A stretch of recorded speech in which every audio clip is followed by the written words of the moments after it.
बजू शायद ये ताकत भी बन गई है, क्योंकि देखिए हिंदुस्तान को हमेशा कहा जाता था कि बैट्समैन की कंट्री है, स्पिनर्स की कंट्री है, बड़े से बड़े दिग्गज बैट्समैन आए, दिग्गज स्पिनर्स आए, लेकिन जब तेज गेंदबाजी की बात होती थी, कपिल देव हो गए, जहीर खान, जवाहरलाल श्रीनाथ, बहुत सारा तेज गेंदबाज आपको दिखे नहीं। अब अचानक से ये हाल है कि मतलब आपको समझ ही नहीं आता कि क्या करें।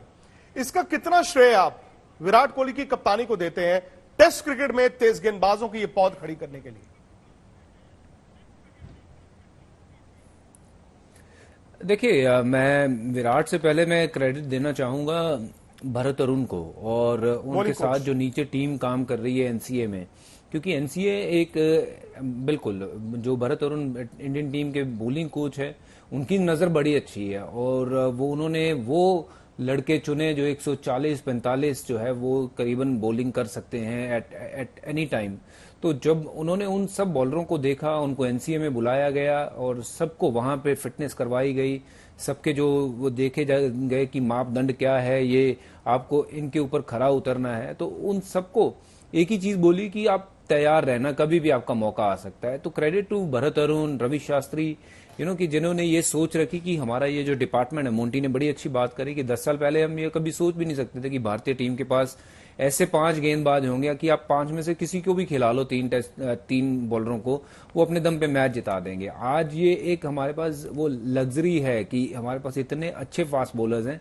तो credit to these people for working so hard and working so closely with these all fast bowlers from different part of the country, कि जिनको बुला करके उनके ध्यान रखा गया।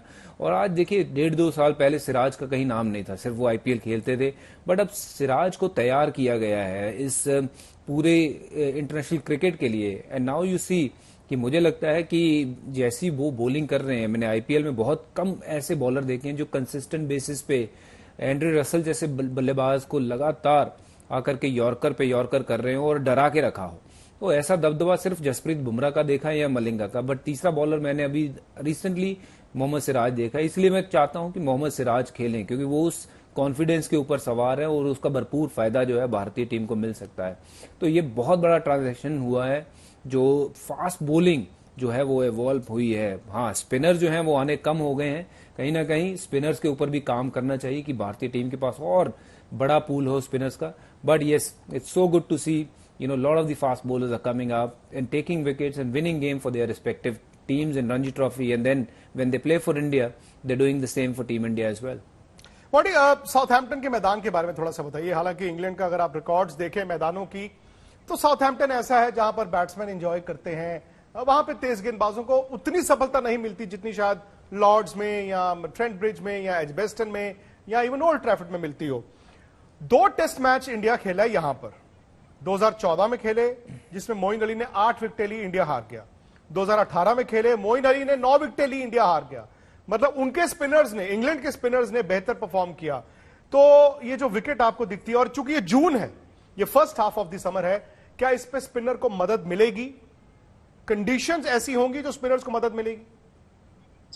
आई थिंक डिपेंड है कैसी लाइन वो डालेंगे। अभी हम देखो लॉर्ड्स टेस्ट मैच में जब सेंटर ने बॉलिंग डाली थी, जस्ट 10% उसकी डिलीवरीज स्टंप को हिट कर दी थी। पर जब वो दूसरे मिस्टर अजाज पटेल ने जब वो एजबेस्टन में खेले थे, वो आई थिंक ओवर 25% थोड़ी क्लोज विकेट विकेट वो बॉल डाल रहे थे, एंड ऐसे 1-2 विकेट वो निकाल पाए।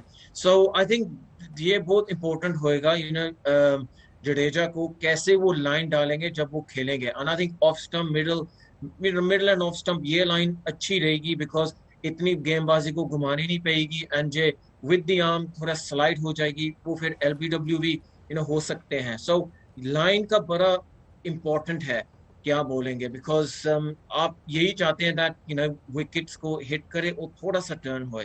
एंड आई थिंक देखो न्यूजीलैंड के पास लेफ्ट हैंडर है, कॉनवे ने डबल सेंचुरी मारी थी लॉर्ड्स टेस्ट के लिए, एंड उस न्यूजीलैंड बैट्समैन को कोई क्वालिटी स्पिन अभी मिला नहीं मिला। अभी जो रूट ने डाली वो तो पार्ट टाइम स्पिनर है।